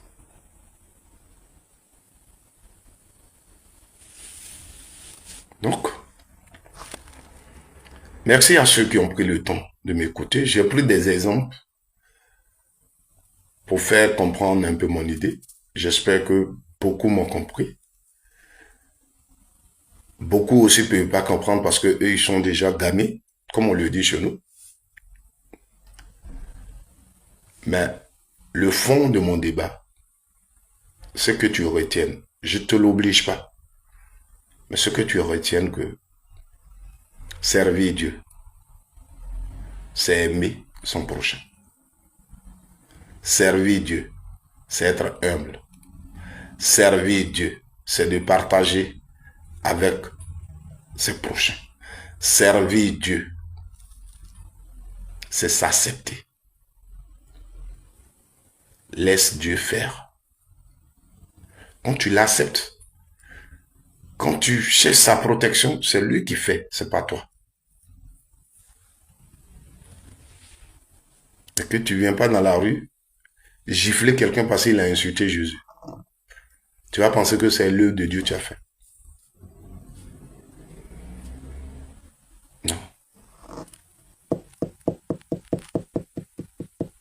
Dieu, il a les moyens pour se défendre.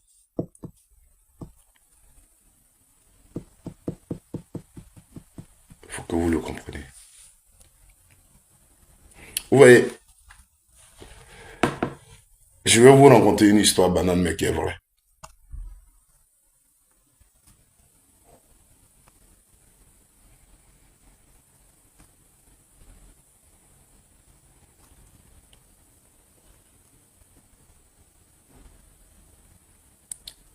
Je vous raconte une histoire banale mais qui est vraie.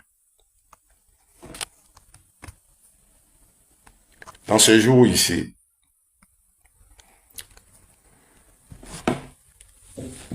dans mon domaine de boulot, il y a eu un petit souci.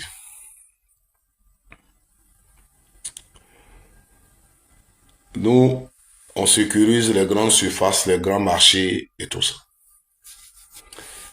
C'est un coin où j'ai déjà travaillé, mais c'est pas moi qui étais de service là-bas ce jour-là. Il y a une femme et son mari qui tenaient leur bébé. En Italie, ici, pour ceux qui sont en Italie, ont déjà appris cette histoire. Et il y a quelqu'un qui est venu arracher le bébé. Il voulait voler le bébé. Donc la maman a bien tenu l'enfant. Et donc, lui, il tire l'enfant là-bas, la maman tire l'enfant. L'enfant a eu ses membres vraiment torturés, fracassés, j'ai envie de dire. L'enfant est à l'hôpital en ce moment. Tout parent l'aurait fait. Sous tes yeux, quelqu'un a traité ton enfant de cette façon. Quelqu'un veut voler ton enfant. Le papa a voulu déjà le gars. Moi-même, quand on m'a dit ça, j'ai dit, mais si ce jour-là, j'étais de service là-bas, peut-être j'étais en prison. Parce que le père, le fait qu'il a voulu déjà le gars, ils l'ont arrêté.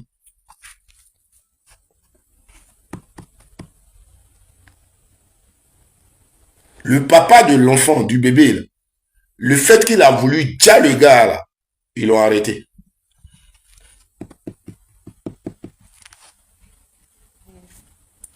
Ça. Vous voyez un peu la vie.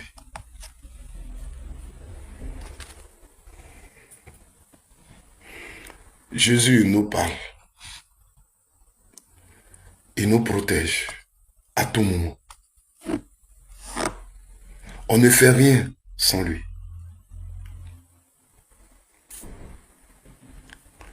Je vous fais un petit témoignage et j'ai envie de vous poser une question.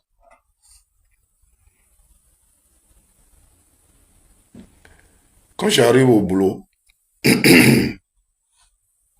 parce que nous, dans le centre, on fait des tours. On va même dans les parkings qui sont en bas protégés là. Moi, quand j'arrive le matin, quand je finis de signer, je vais directement dans le parking en bas pour voir parce que les gens volent là-bas. C'était, je crois, cette semaine, le lundi dernier. C'était le lundi, je crois. Le lundi matin, je vais au travail, j'étais au téléphone, je crois. Je parlais de quelque chose. Donc, quand j'ai fini de timbrer, signer, je ne suis pas allé là où je vais habituellement, mais je suis allé quelque part d'autre. C'est aussi là où je travaille. Et j'ai fait un petit temps là-bas.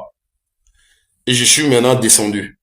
Dès que je descends, dès qu'un homme m'accueille pour dire, on vient de voler le sac d'une dame. On vient de lui arracher son sac. Donc, je suis allé vers la dame, je parlais avec elle, je l'ai accompagnée là où on doit faire la dénonciation et tout. Et après, je me suis posé la question. Parce qu'en réalité, si je faisais ce que j'ai l'habitude de faire, dès que j'ai fini, je venais en bas, on n'aurait peut-être pas volé le sac de la femme. Bon, entre moi, le voleur et la femme, le rôle de Dieu, qu'est-ce que Dieu a fait pour qui? Est-ce que c'est le voleur qui était dans besoin, dont Dieu a voulu l'aider pour qu'il vole le sac? Est-ce que la femme, elle a dû faire quelque chose dont Dieu a voulu la punir? C'est pourquoi je ne suis pas venu. Ou moi-même, le Seigneur a voulu me préserver de quelque chose. Peut-être si je venais là, j'allais chercher à défendre la femme et puis peut-être j'allais recevoir quelque chose. J'allais avoir un malheur. Donc Dieu a voulu me préserver de ça. Entre nous trois,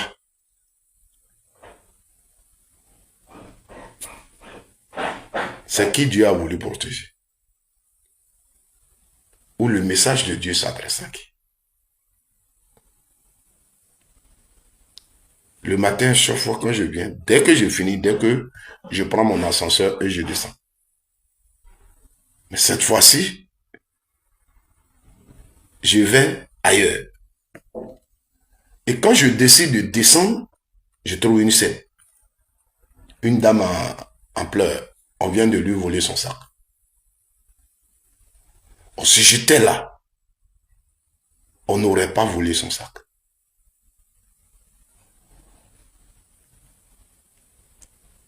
Est-ce que c'est la dame qui n'a pas eu la chance? Dieu a voulu lui donner un message.